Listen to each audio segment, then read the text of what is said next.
Good to me. Always love a good Facebook beef. Yeah, we'll do the Van Halen tribute first, and then All right. All right. let's see. Stream looks good.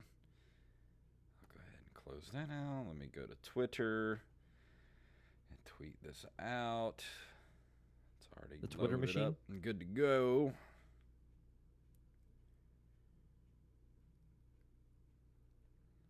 Ghoul Patrol.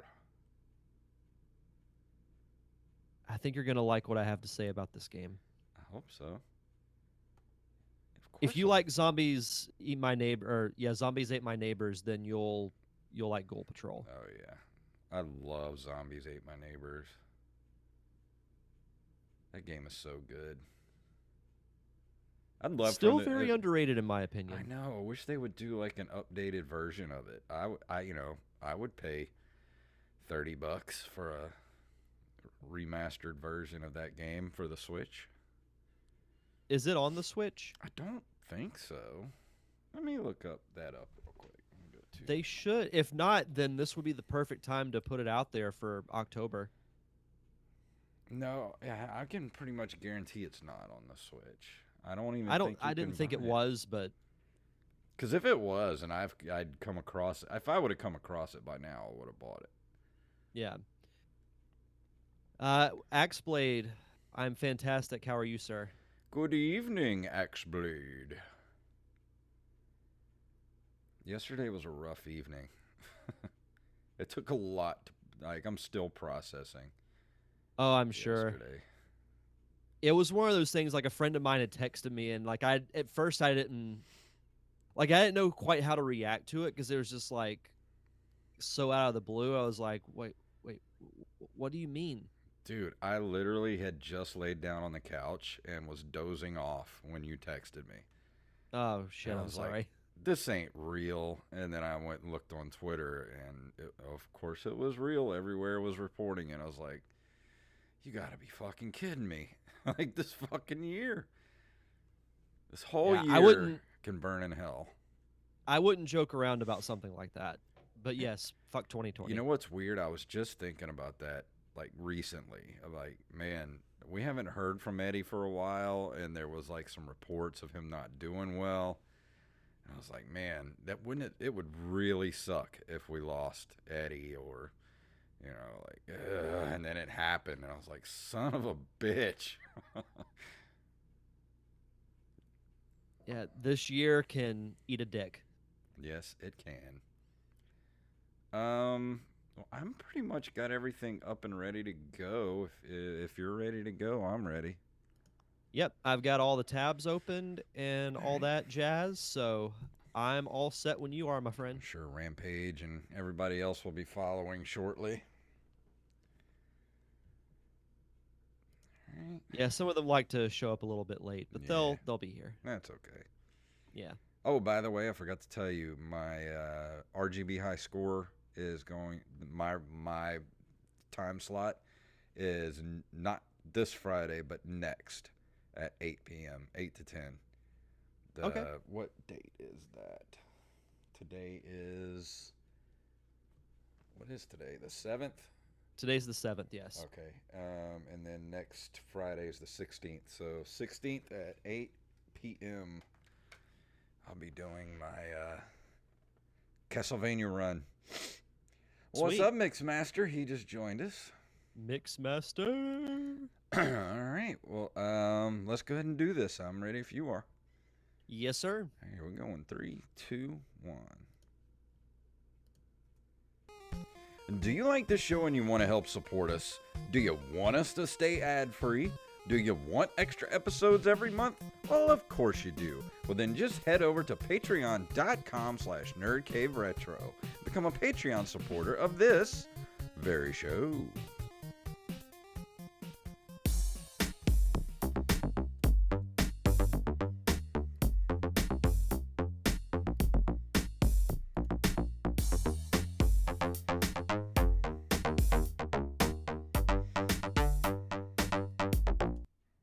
Uh-oh, what did I do? I hit something wrong. Okay, we'll just let it go. It's Halloween Horror Month. These things happen. Welcome back to another episode of the Nerd Cave Retro Show. My name is Jason Robbins.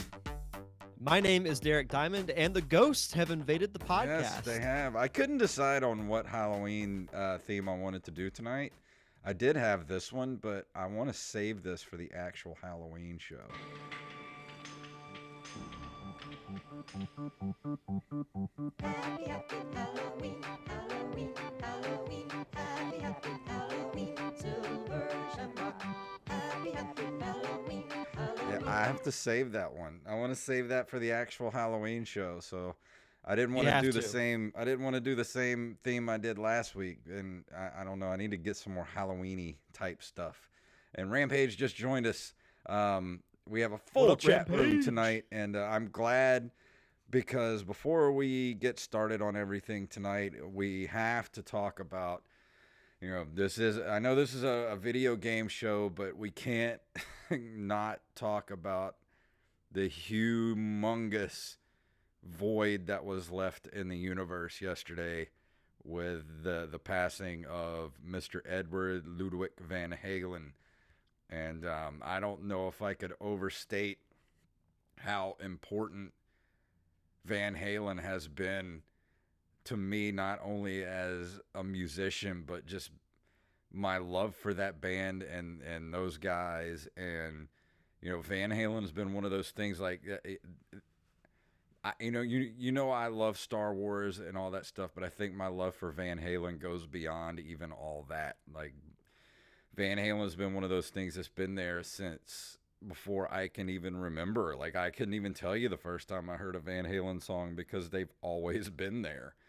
And, it was, even though I didn't turn out to be a guitar player, he was still one of the biggest influences on me as a musician and wanting to be a musician and picking up an instrument and playing it. And I don't think there's been a day has gone by since I was a little kid that I haven't listened to at least one Van Halen song every single day of my life.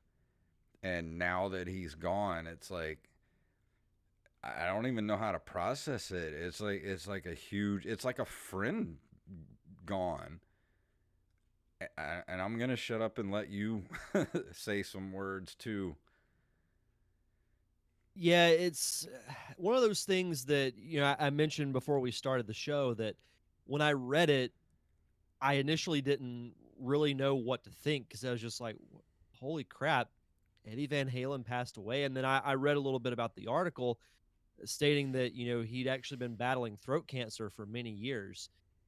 And I didn't even know about that. Like, I had no idea that he had been sick for as Yeah. long as he was. Well, being a super Van Halen fan that I am, I follow a bunch of Van Halen Twitter people, and I listen to the Dave and Dave podcast, and just trying to soak up every little bit of information that comes out of Van Halen, because they're notoriously, they're just so notoriously like private and don't put things out there. And what little news leaks, it's like, oh my God, there was a picture that leaked of him a couple of months ago after he had one of his, had gone to Germany and had one of his radiation procedures, and he was all bloated up and barely recognizable.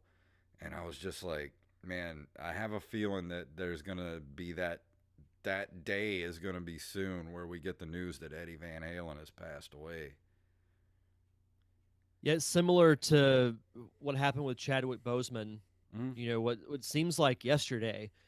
I mean, I know you being a super fan, but I was one that, yeah, I'm a kid of the 90s, but I grew up on a ton of 80s music, and Van Halen was always one of those bands that stood out to me. Well, they were still Even as a relevant in the 90s too, Yeah. I mean, they were, with that last album that they put out with Sammy Hagar, Balance was, that was a platinum album that just spawned out like 4 or 5 hits off of it.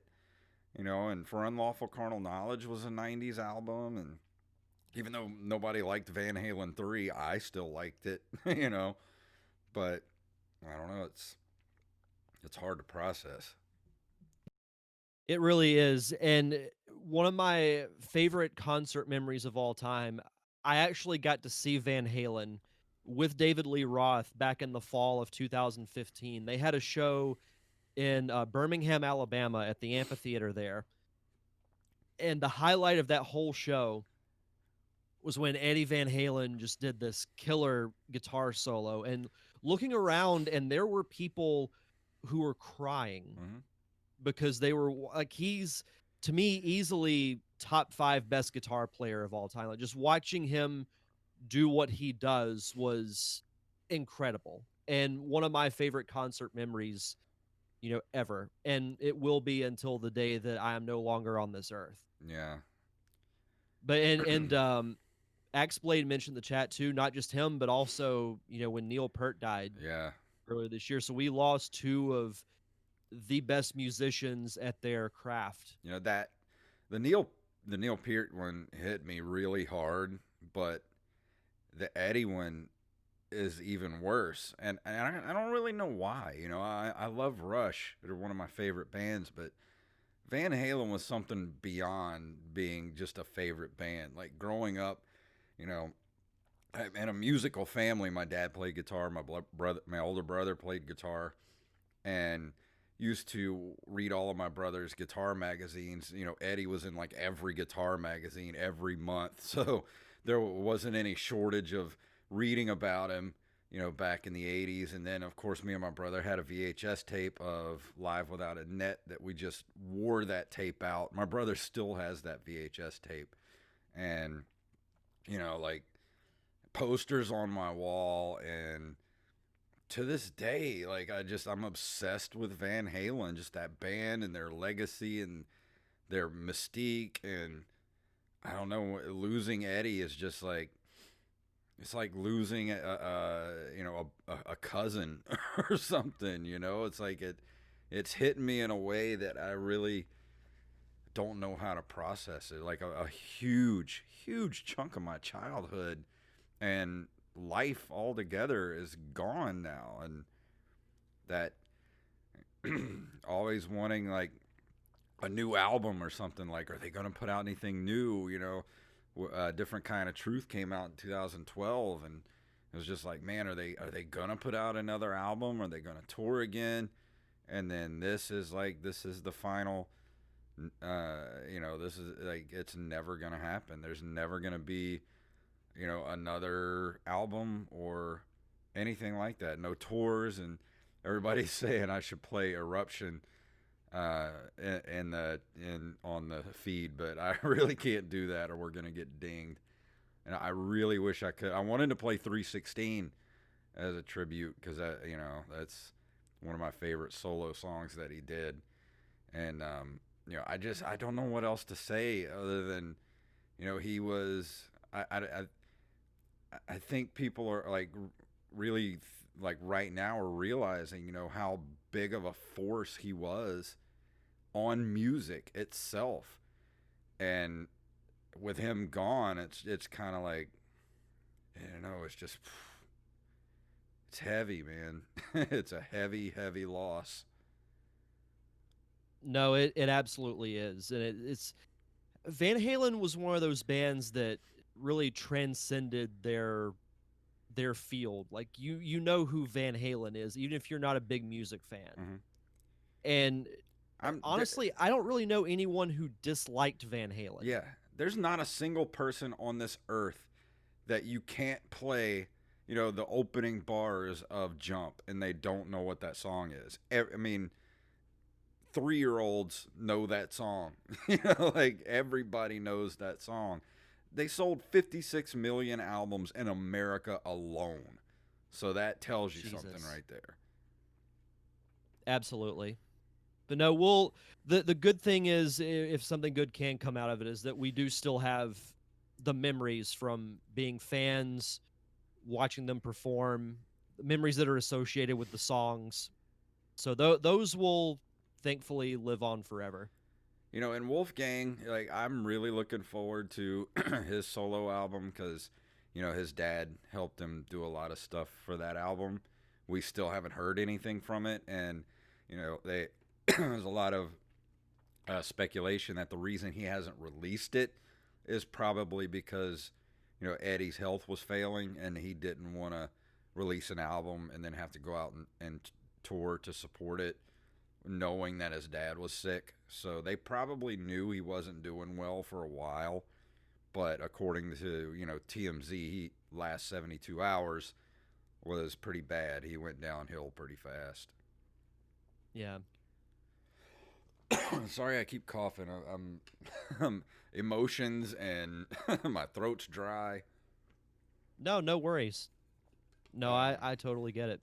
But it was a hard afternoon yesterday. Like I just had to unplug from the world and look up Van Halen videos on YouTube all afternoon,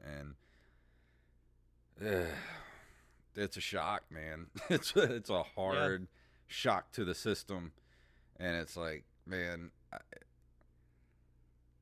I don't know, like I just want to do something, like I just want to like do something in Eddie's name. Like I don't know. It's weird. If it like I said, it feels like a cousin died or something.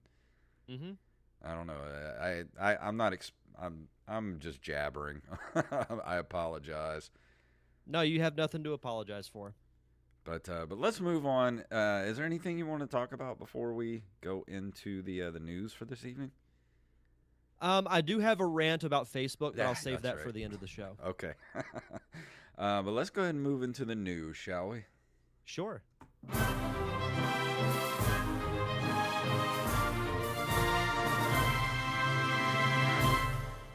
From NintendoLife.com, this is so weird.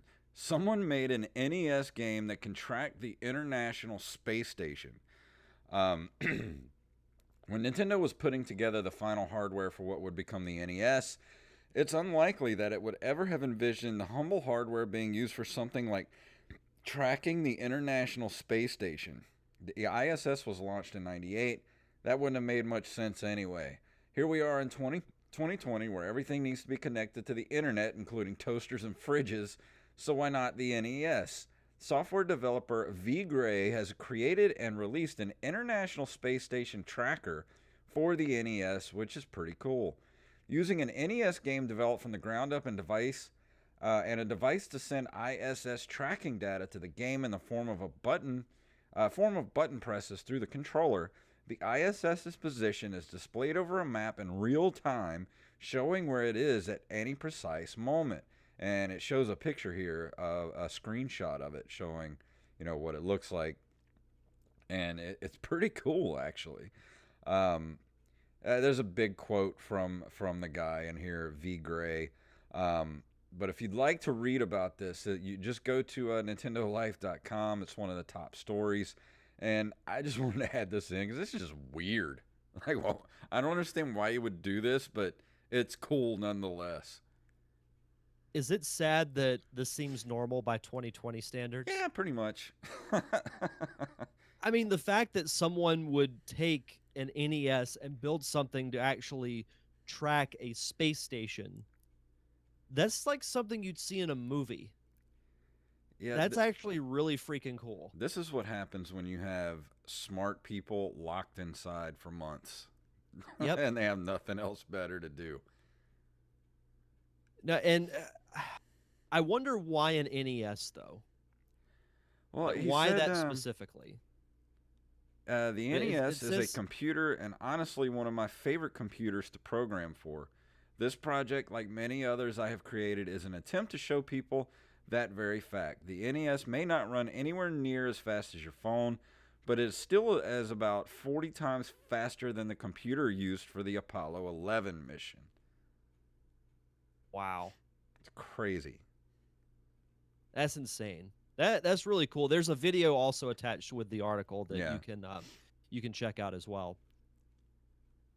But let's see. Our next story also comes to us from NintendoLife.com, We've been talking about this, I feel like off and on the last few weeks on the show, but Nintendo currently has no plans to end online services for the 3DS.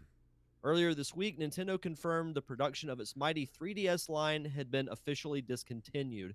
It brings an end to all 6 models in the 3DS family: the 3DS, the XL, new 3DS, new 3DS XL, the 2DS, and the new 2DS XL. Try saying all of that 5 Yeah. times fast. Fortunately, there's still some life left in the system. In a statement to GamesIndustry.biz, a Nintendo spokesperson confirmed the 3DS's online services and eShop would be hanging around. It says here, we currently have no plans to end any existing online services for the Nintendo 3DS family of systems. Online play and eShop will continue to be available, and it will be possible to access and re-download all previously purchased content in the foreseeable future. So, I know we've talked about this a few times about how, to me, the 3DS, their eShop is pretty underrated. They've got most handheld games you can think of from like the Game Boy and Game Boy Advance era, but they even have some NES and in some cases, I think Super Nintendo games that you can download on the 3DS as well. And it's a really good handheld system. I know it's been kind of swept under the rug Yeah. since the Switch came out, but I still every now and then I like breaking out the 3DS and playing, it's what I played Metroid 2 on when I reviewed that for Mm. Metroid Month. Yeah. Mixmaster So had it right. There are too many models, and it was so confusing. no, he's absolutely right. The fact that it seemed like every year they were coming out with some type of new iteration of the Hmm. 3DS, and you're like, just let it breathe for a Yeah. couple of years, and then you can do your XL or Yeah. your 2DS. But it seems like every Christmas, get the new 3DS. I'm like, Yeah. no, no, just don't get antsy, Nintendo. It's Yeah. okay.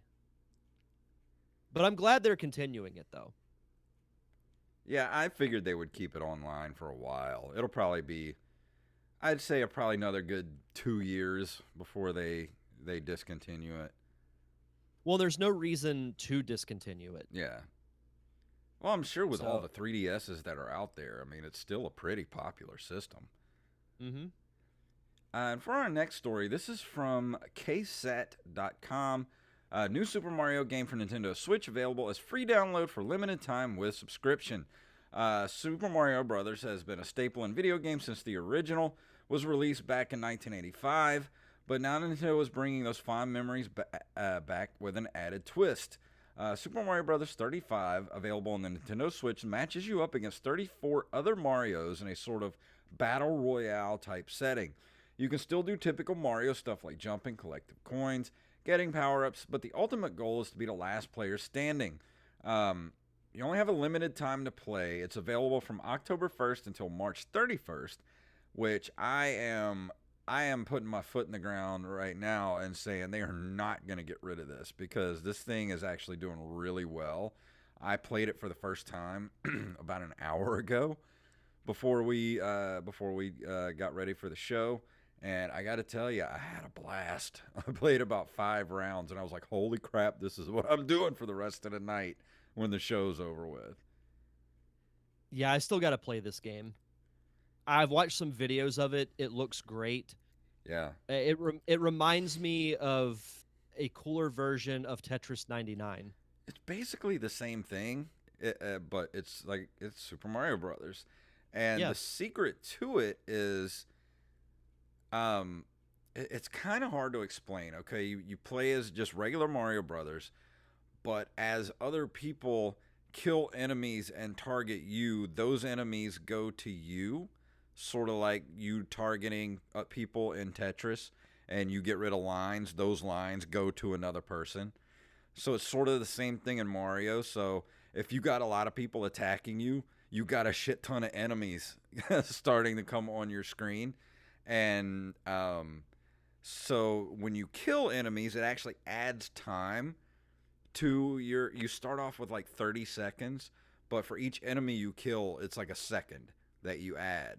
So if you get upgraded and you get the fire flower, it it's so cool. Like, it's to just go through and just mow through enemies and get the invincible star, and you have a ton of enemies coming at you, and you're just, oh, it's so fun sending enemies to all the people that are attacking you, and then you get 20 coins, and you have this little box up in the corner, and you hit the X button, I think, and it spins, sort of like, almost like the question boxes in Mario Kart, and you get like some sort of upgrade or weapon, or it's kind of like that, where it cycles through the different things that you can up, like a power up that you can get. So uh, I can't. That's as best as I can describe it. Once you play it, you get it, and I'm so excited for you to play this because I think we need to play together. It's so fun. I can't wait to try it.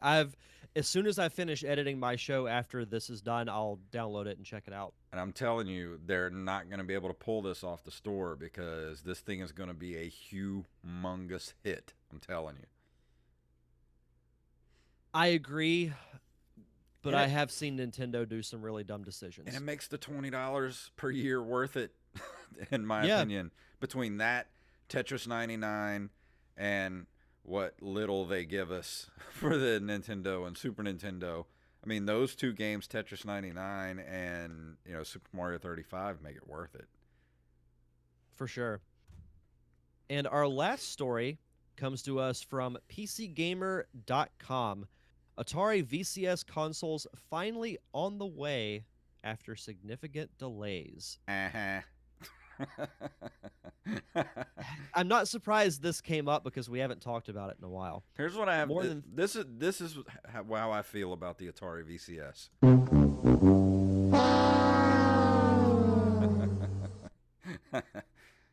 Uh-huh.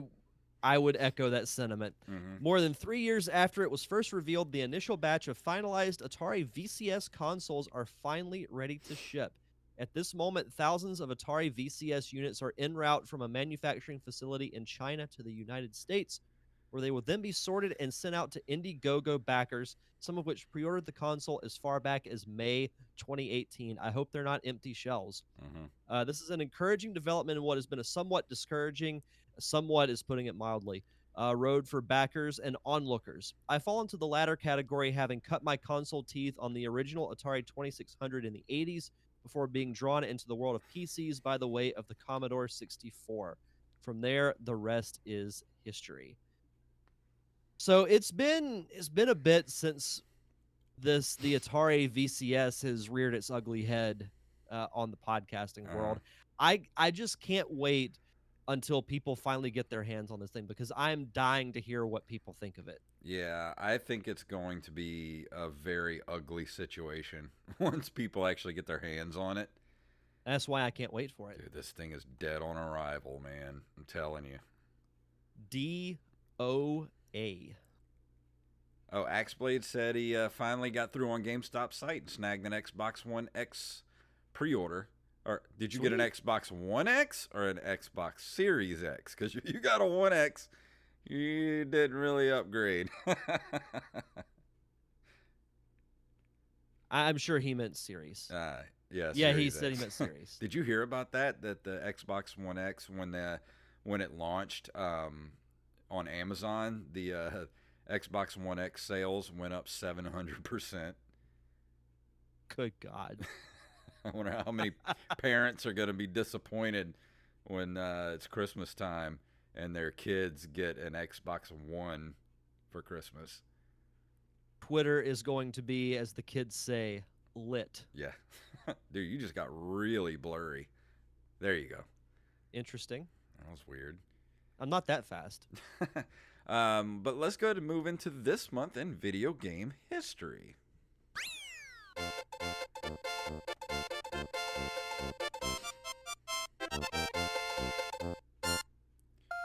In October of 1980, Nichibutsu releases the vertically scrolling Crazy Climber, first video game with a climbing mechanic and an objective of climbing to the top of the level.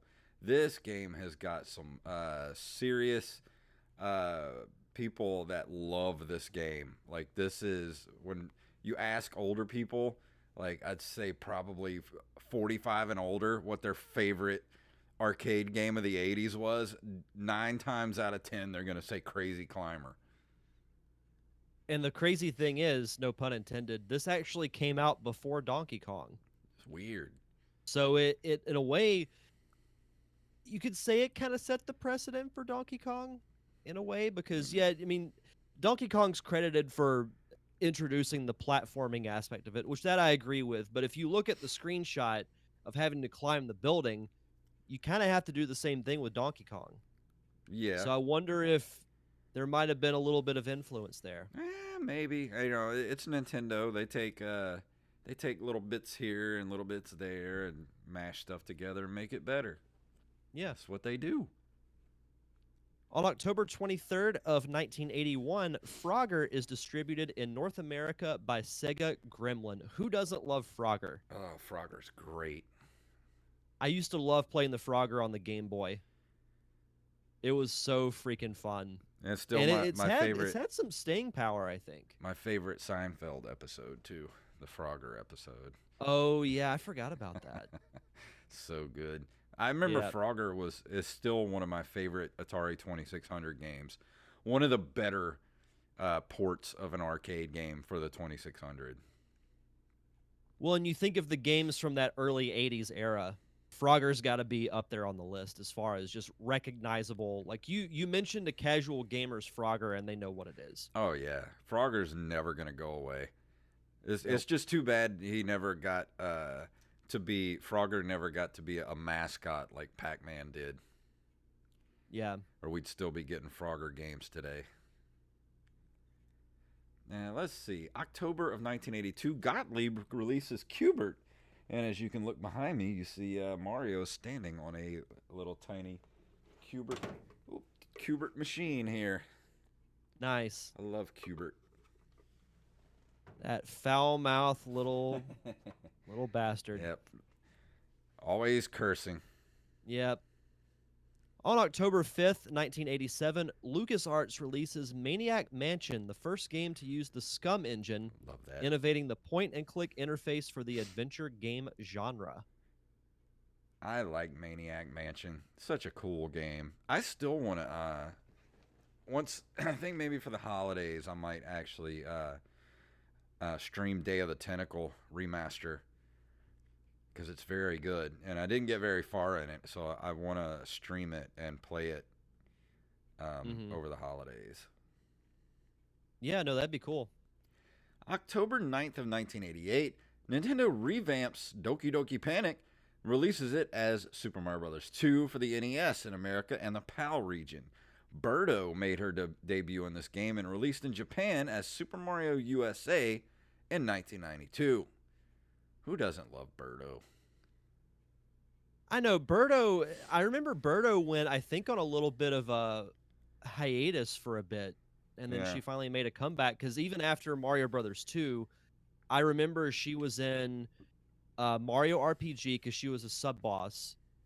And then what other game was she in around that time? She was in another Super Nintendo Mario game, I think. I don't remember. But I know they need to do a Super Mario, another like updated Mario game like Galaxy, but do it in another a Mario dream, and go back to the world of Super Mario Brothers 2. I would love that.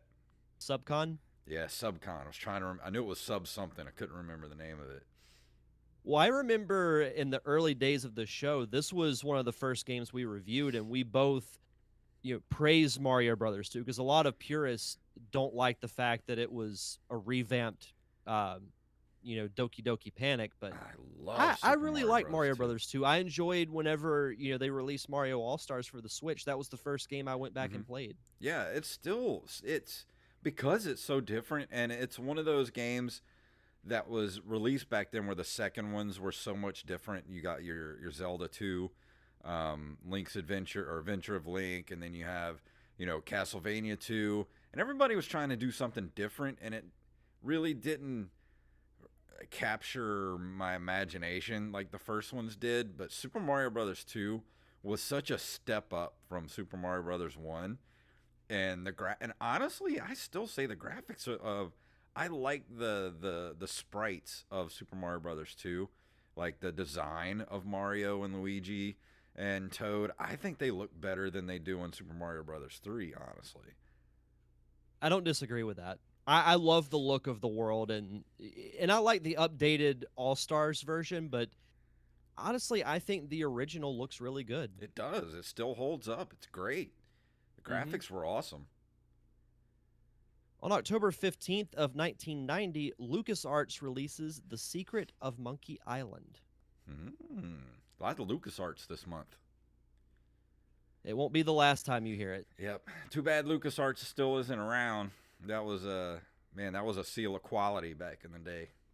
I know, right? Speaking of LucasArts, I still need to go back and replay KOTOR 1 and 2. I need time. I need more time. We both need like a month off to Yeah. do nothing but play games. Just get locked in the house and just do nothing. Play video games. I don't think it's so much to ask. No. I'll ask my boss tomorrow. Like, give me a month off paid for November. I'm sure she'll go for that. Yeah. On October 8th of 1992, Midway Games releases the Mortal Kombat arcade game in North America, which features bloody fatalities, digitized characters, and started a franchise of games and movies. You said the thing. Fatality. People who have listened to our commentary will get that. Yes. But no, I you mean, said the thing. you look at the iconic arcade games, especially of the 90s. Mortal Kombat's got to be top 3 or the top. Yeah. You know, like when it comes to fighting games, and I was never huge into that genre, but I absolutely love the Mortal Kombat games. Yeah. So I think it's really cool. It's crazy to think that we're about to be on the 30-year anniversary of that in a couple of years. Getting old, man. I don't Yeah. like it. But if you still Yeah. haven't listened to the Mortal Kombat commentary, I think did I have it released today? I think I may go ahead and put it on the feed and have it released Friday for the regular feed here. Yeah. I'll do that tonight. Yeah, definitely go check it out if you haven't yet, if you're a Patreon subscriber. But to close us out for this month in video game history, on October 31st of 1996, Single Track / SCEA releases Twisted Metal 2 for the PlayStation. I miss Twisted Metal games. They need to bring them back. Again, that's another one that I'm thinking, why don't what would it hurt for them to make another Twisted Metal game? Dude, that's a game that's already made for the battle royale genre. You could reinvent the Sweet Tooth character. Yeah, dude, what I you think could it'd be have really like cool. have a whole like build your own car section, like make your own character section. Oh, that'd be fun. I would be so into that. Absolutely. But before we go into our review for tonight, Derek has shout outs. As always, we like to shout out our awesome patrons over at patreon.com/nerdcaveretro. We want to shout out Armez Jackson, AxeBlade07, Daniel Salmon, John Jekyll, a.k.a. The Mixmaster, Carlos Longoria, Staff Sergeant Sketch, Randy Bailey, and Tyler Watson. Thank you guys so much for keeping the lights on for us. And if you want to be a part of our awesome Patreon, you can head over to patreon.com/nerdcaveretro. And if you keep us at the $50 level, we will continue to do fun commentary tracks, much like Mortal Kombat. And I think we're doing Mask of the Phantasm next, right? I think so, yeah. That'll be the next one. I'm excited for that one. I love that movie so much. We're getting better movies now, and I like it. You know, eventually we have to do Mortal Kombat Annihilation. Oh, I know, but let's do some good stuff for a while. Yeah, I totally agree. But yeah, thank you guys for being patrons. And if you'd like to be a patron, just head over patreon.com/nerdcaveretro. But tonight, Derek is going to be talking about...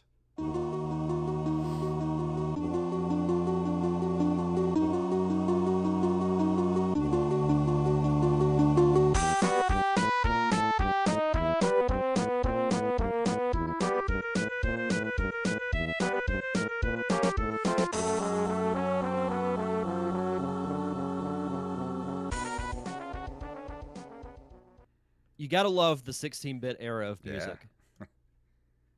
So this is a game that I was absolutely not expecting to review as soon as 2 weeks ago, because I was actually having a conversation with Jason. Like, I have no clue what I want to review for Halloween Horror Month. And he asked the question, are there any Super Nintendo or Genesis horror themed games we haven't reviewed yet? So I literally Google best horror games for the Super Nintendo. And the first, or one of the first ones that came up, is the game that I will be reviewing tonight, and that is Ghoul Patrol, a Super Nintendo video game that is the sequel to Zombies Ate My Neighbors. Did you have any idea until I told you there was a sequel to that game? And as much of a fan of Zombies Ate My Neighbors as I am, love that game. I had no clue there was a sequel to it, or at least this wasn't advertised as a sequel to it. I have no recollection of this game whatsoever. Like, I remember in Nintendo Power, they had a story on Zombies Ate My Neighbors. And I still feel like that game, like, it has its cult following, but I don't remember it being that big of a commercial success as far as the mainstream goes. Yeah. Well, Zombies Ate My Neighbors was somewhat successful. It wasn't a huge hit, but it was a cult hit, and it was one Right. of those games that like you know it had a cult following. Like you and your friends knew about it. It was like, man, this game's so awesome when you'd play on Friday nights, but it wasn't really a mainstream hit, which is surprising that they made a sequel to it. And honestly, I'd never even heard of this until you said you were going to do it. So I when I was reading the article, it literally said in the first sentence, the lesser known sequel to Zombies Ate My Neighbors. And I was like, holy crap. I had no clue that this game even existed. And not even looking up what the game was, I'm like, this is what I'm going to review. Because just the fact that it was a sequel in a game that I had no clue even existed was what intrigued me. But it was released in September of 1994, believe it or not, by LucasArts, Hmm. because Konami did the first game, Yeah. Zombies Ate My Neighbors. But when I started playing the game and the LucasArts logo popped up, I was like, wait a minute. They didn't do Zombies Ate My Neighbors, so I thought it was weird that LucasArts, because they were pretty big around that time, and I just was shocked that they were doing this game. But as far as the plot of the game, it stars Zeke and Julie, who you remember from the first game. Essentially, what happens is they find this book that's locked away in a treasure chest, and these monsters come out of the book and they want to take over Earth as well as conquer other dimensions. So it's Zeke and Julie's job to stop these monsters from doing that.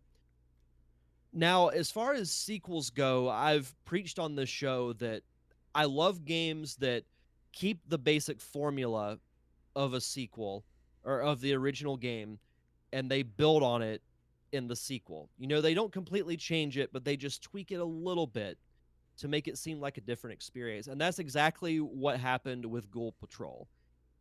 As soon as you start playing, you feel like you're in the Zombies Ate My Neighbors universe again, which So is not a it's bad thing whatsoever. even But though it they was actually, made by like I don't understand how why did it jump from Konami to Lucasfilm? I have no idea. But you said it still looks like Zombies Ate My Neighbors, though, right? Mm-hmm. Looks Wow, the that's weird. same, plays the same. Hmm. It honestly, because it's been a bit since I played the first one, because I reviewed it, I think, 3 years ago on Hmm. this show. But as I was playing it, the memories of the controls and everything kind of came back to me. And it's similar in the sense that you have to rescue a certain number of people before you can move on to your next area. But the cool thing is that you have a little counter at the top of your screen that tells you how many people you have to rescue. And then as you rescue them, the countdown decreases so that when it hits zero, then your exit pops up much like in the first game and you move on to your next area. Yeah. So I thought that addition was really cool. And also as you're walking around, you'll see these little word balloons like from comic books that will say like help me or over here. And if you pay attention to where on screen they come from, if you go in that direction, you will eventually find the victims. Okay. So little nuances like that is what I really liked about the additions to this game. And I can't preach enough how much I like the music in this game. And I like the music from the first one too. Mm. But I believe it's the third world. You go to the Caribbean. So it has this almost like a Jamaican, not like on the level of Bob Marley, but music you think that would fit the Caribbean type of area. Yeah. And you immediately start in this graveyard when you're fighting like these undead corpses, but you're listening to Jamaican music, which I thought was actually kind of cool. Hmm. But the music is very fitting to every world you're in, and there are 5 different worlds. There's Metropolis, which is like your basic city type world. You go to China, you go to the Caribbean, the UK, and to the underworld. I only made it to the UK. Unfortunately, I didn't make it to the final world. But the cool thing is that like with the Caribbean, you feel like you're in like the age of pirates and the age of Yeah. exploration. Where you're in the UK, it's like you're in medieval times. So there's some cool variety that I really like when it comes to games like this, because I don't really classify this as a platformer, but like your top-down view type of games, I love the variety, how you hop from one world to the next and it doesn't feel like the exact same thing. Yeah. I just looked up Ghoul Patrol on eBay, and a copy these days is going to run you about a cool $180. Somehow that's not surprising. Yeah, I figured that it would probably be that way because they probably didn't make too many of these. Being a Yeah, sequel, and also in 1994, you're getting to the end of the Super Nintendo, right before, PlayStation's dropping at this point. The 64 is going to be out soon. They probably didn't make very many of these. no, and it's interesting because there are a lot of hidden gems from the end of specific consoles. Yeah. Like I always point out Conker's Bad Fur Day, how it was the last big game for the N64 because it came out, I think, like 6 or 7 months before the GameCube did. Yeah. It always seems to be the way. There's always like these great games that come out at the end of a game's, a video console or a console cycle, and nobody played it, and now it's worth a ton of money. Like look at Little Samson for the Nintendo. Like great game, but you're gonna pay $800 for a copy of it. So, and that's why I think Nintendo just needs to put all this stuff on some sort of downloadable service. You'll make money, Nintendo. Why do you hate making money? We could make a ton of money if we could answer that question. Yeah. But as far as other aspects of the game, so you get power ups and whatnot, kind of like you did in the first game. One that specifically stood out to me was in I believe it was the Caribbean world. You get this potion that actually turns you into a Reaper, Hmm. which I think is really cool because like you just drink it and you instantly turn into a floating Reaper with a giant scythe. So you become more powerful when you do that. That's awesome. So yeah, it's a fun game. If you like Zombies Ate My Neighbors, you'll love Ghoul Patrol because I kind of compare it to Zombieland 2. Like I love the original Zombieland. It's arguably one of my top 10 favorite movies. Yeah. And the sequel, while not as good in my opinion, is still very solid Yeah. and definitely worth checking out. So that's how I look at Ghoul Patrol. And even some of the character designs are really cool. Like the one that stood out to me from what I can remember, the boss from the China section of the game, you fight this like undead giant samurai that has the head of a skull, but it's like he has the arms of the freaking Terminator Yeah. and the cape of Batman. It's like this is the coolest thing I've ever seen in my life. Well, that's why Like I it's like loved Zombies Ate My Neighbors so much. Just from the the artistic aspect of it alone, just from the level design to the character design, the weird weapons, and that like using a weed whacker to take down enemies is like this game is. I remember when the first time I rented that game when I was a kid, I didn't know what the game was. I had never heard anything about it. I saw it for rent at Blockbuster and I rented it because I was like, what the hell is this? So I rented it and fell in love with it. I must have played that game. I must have put 100 hours into that game. I loved it so much. Well, it's one of those games that you can pick up and within the first couple of minutes, you know how to play it. Yeah. But that's not a knock on the game. Like, I think it's perfect for what it needs to be. And that is just a fun game that you can sit down and have almost some mindless fun with it. Like, you don't have to really think on it too much. Yeah. You just walk around killing zombies and other undead creatures. I mean, Yeah. who doesn't like that? And there's like 1,000 levels in it too. So it's not something you're going to beat in like, 10, 20 minutes. Which that is my one critique. One of my few critiques with this game is that it's shorter than Zombies 8 because there's only 5 worlds. Yeah, I that was you go looking at that through. on here. There's Metropolis, United States, Ming Dynasty, China to Japan, Dominican Republic, Caribbean Sea, Medieval World, United Kingdom, and Underworld. So I imagine there's probably subworlds in there for those. But man, like Zombies Ate My Neighbors had so many freaking levels in it. Well, there are sections to each world. So say like you rescue the victims you need to, the exit pops up, and then you move on to the next portion. And then you do that until you eventually get to your boss. Yeah, Mixmaster said his girlfriend played it when she was a kid, and he was so excited that she knew what it was. that is cool. If you find somebody who knows what Zombies Ate My Neighbors is, that's like, that's a kindred spirit right there. Absolutely. The other critique, and man, I hate to say it, password system. That was the big thing I hated about the first game. I could overlook it because it was at least legible, like an easy password system. Yeah, and that's how it is with this. It's like 5 or 6 digits, it just numbers and letters. Yeah. So it's like, yeah, I get it, but we had other games that came out before this that have save abilities. We had the technology. Like we had the technology on the previous console. Yeah, we had the technology in Legend of Zelda to save games. It's literally a watch battery used to save your games. Why were we not using that technology to save games on cartridges? Beyond me. I have absolutely no idea. Like, I have no patience for it.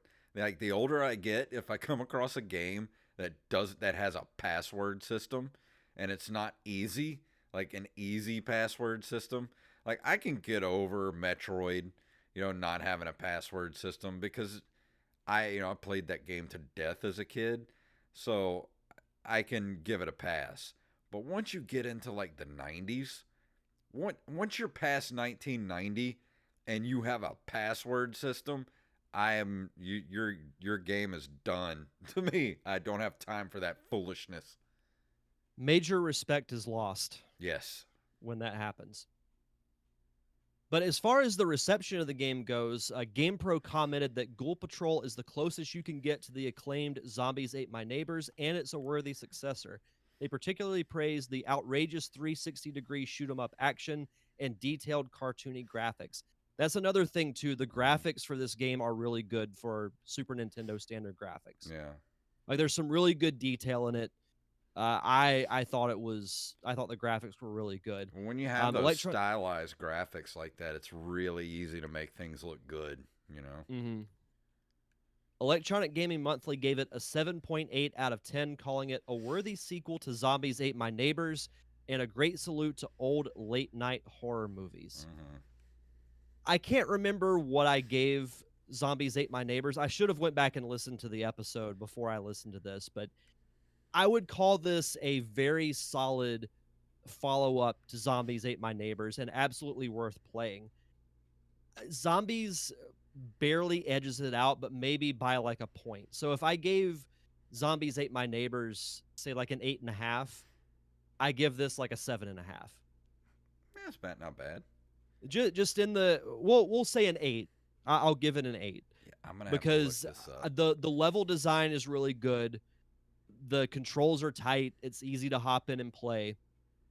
I just wish that there were maybe another 2 levels Yeah, and get rid of that password system. maybe we should design a game. Get with some game designers. We'll do a part 3 to Zombies Ate My Neighbors, but it'll be Nerd Cave Ate My Neighbors, and it'll be me and you as playable characters in the game, and we're fighting zombies and Dracula and vampires, and it'll be awesome. Robots. What would our weapons be? Well, I would have. I can throw drumsticks and kill things.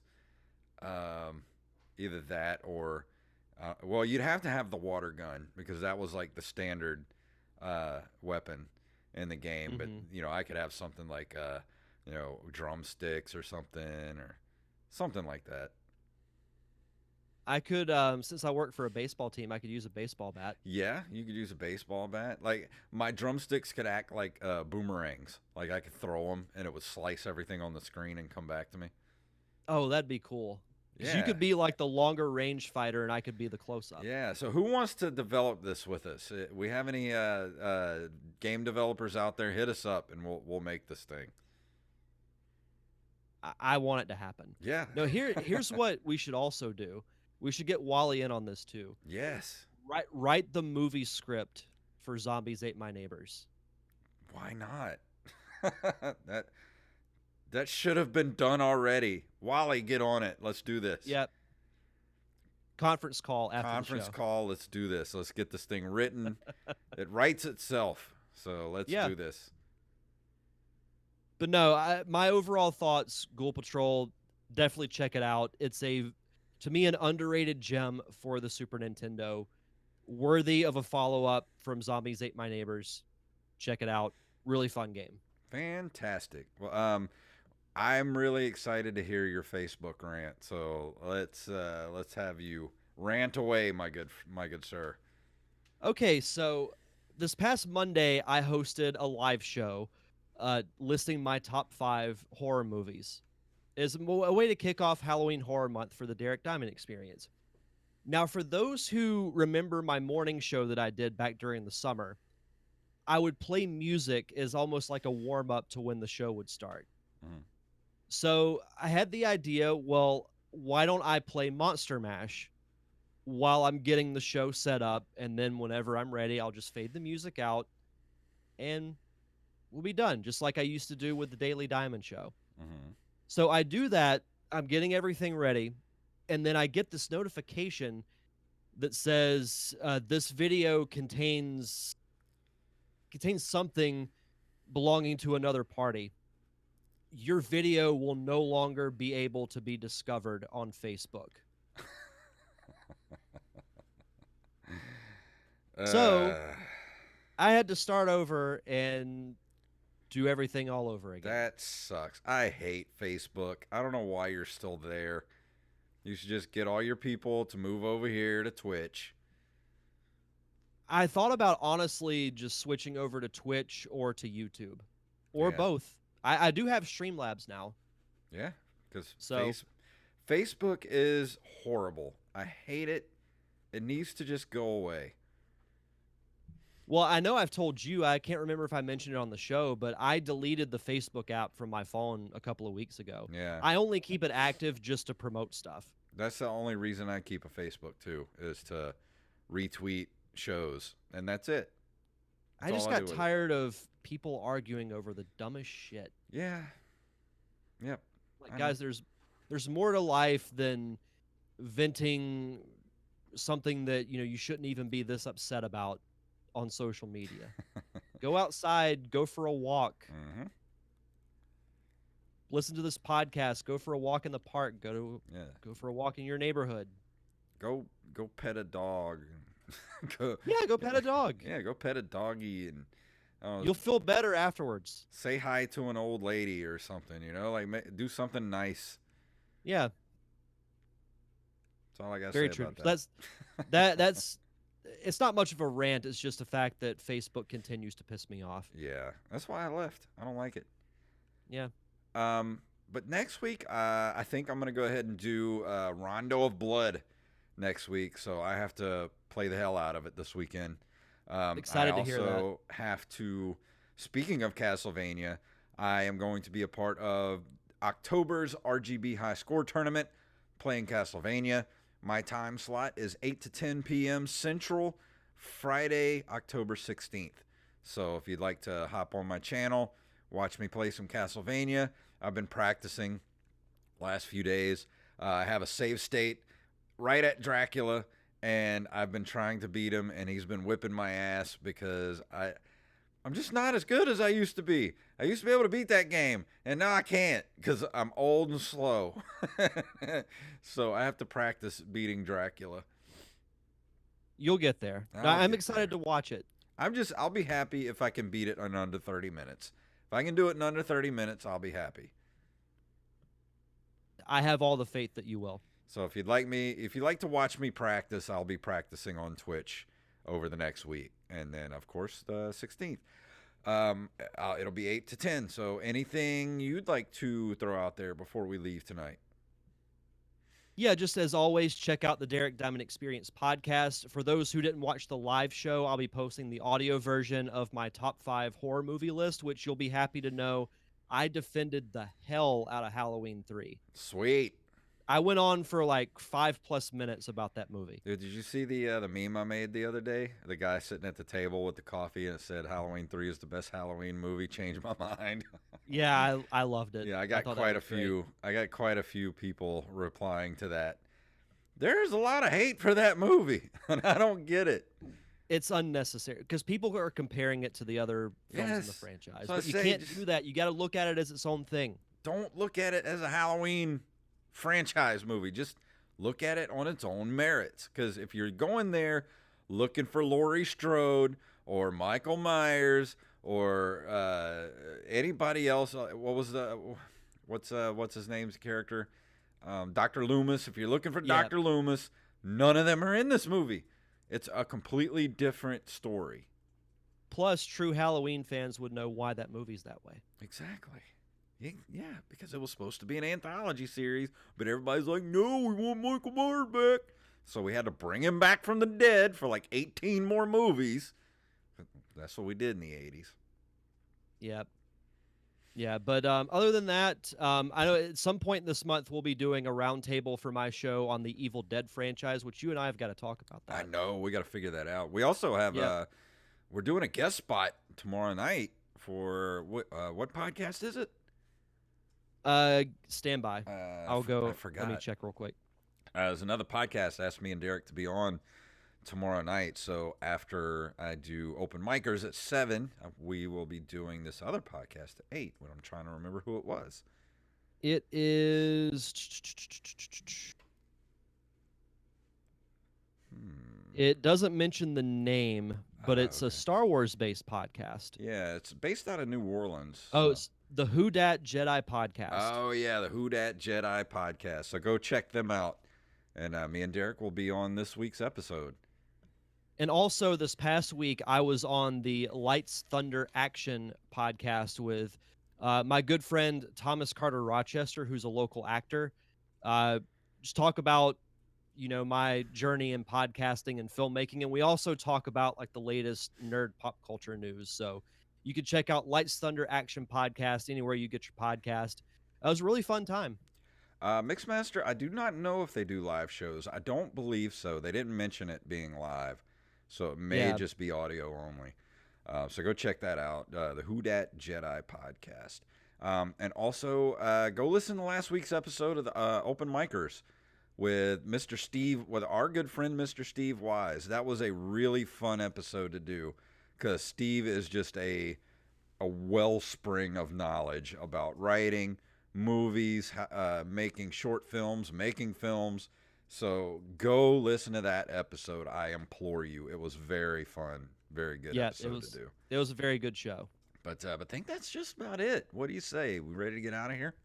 I believe so. All right. Well, if you would like to email us, you can email us at nerdcaveretro@gmail.com. Don't forget our 200th episode is coming up. Get those MP3s into us about why you like the show or your best retro gaming memories.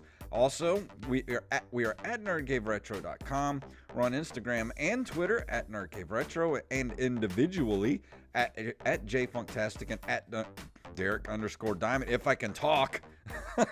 We're on Facebook at facebook.com/nerdcaveretro, and of course we're on Patreon at patreon.com/nerdcaveretro, where you can throw us a couple of bucks a month to keep the lights on, and we do those really cool commentary tracks for you. If you can't do that, can't throw us a couple of bucks a month, I understand. Times are hard. Go leave us a review wherever fine podcasts are sold. So Derek, please tell them what it's all about. Might as well jump.